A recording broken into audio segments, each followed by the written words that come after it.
You're listening to an Airwave Media Podcast. Hello, and thanks for joining Revolution 250, where we look at events that took place 250 years ago this week. This is from the American Revolution Podcast. It's a bonus episode to remind you about important anniversaries from the Revolutionary War. This week, we remember the Battle of Chelsea Creek. In late May of 1775, the siege of Boston was more than a month old. General Thomas Gage held off the New England militia army, but was pinned down in Boston. He had begun to receive reinforcements, but his only access to food and supplies was by water, courtesy of the British Navy. Gage began to look for more options to collect food and supplies for his army. He'd already raided several islands in Boston Harbor to collect food and hay. The American commanders decided that they needed to remove or destroy any crops or livestock on islands or near the coast that would provide potential resources to the Boston garrison. Hog Island and Noddle Island both sat near the North Shore, separated from the mainland only by Chelsea Creek. The two islands lay just east of Charlestown. Chelsea Creek was large enough to keep animals on the island from wandering away, making it an ideal location to graze livestock. The islands were easy enough to access from the mainland. The creek separating Hog Island from the mainland and the one separating Hog Island from Noddle Island were only knee-deep at low tide.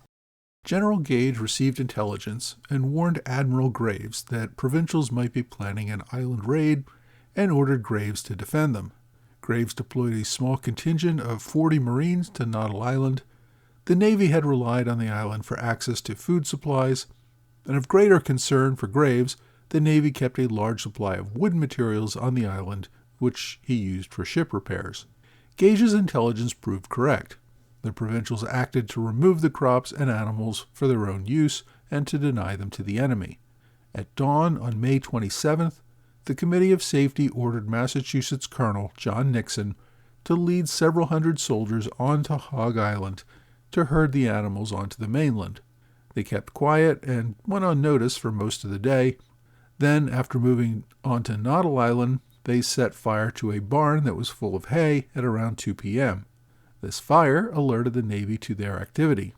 Graves promptly ordered more Marines to land on Noddle Island to support the one company that was already responding to this incursion.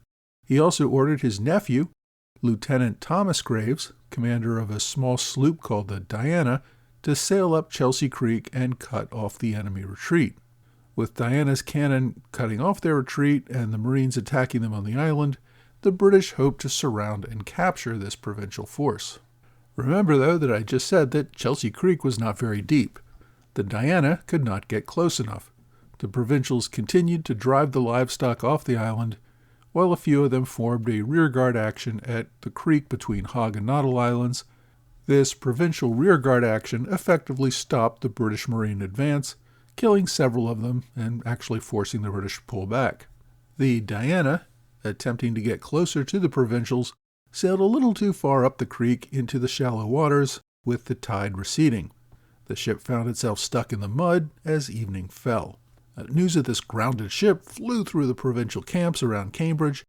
General Israel Putnam and President Joseph Warren brought in more men and cannons to the coast where they could fire on the now stranded ship.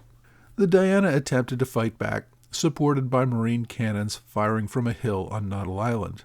An overly excited General Putnam led some of his soldiers hip-deep into the water, attempting to get closer to the ship with only their muskets.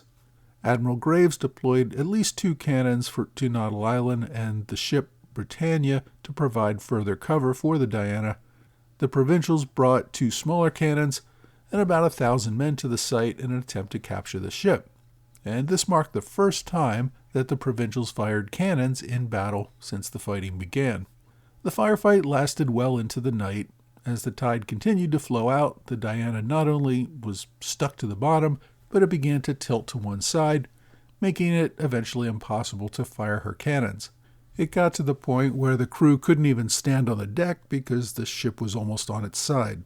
Around midnight, Lieutenant Graves had to accept the impossible situation and ordered his men to abandon ship. They escaped in longboats.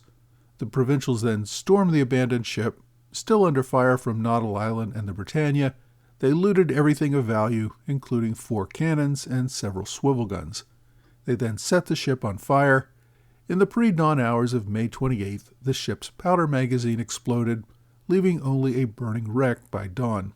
Although it was a small ship, the provincials saw the destruction of an armed naval vessel as a great victory.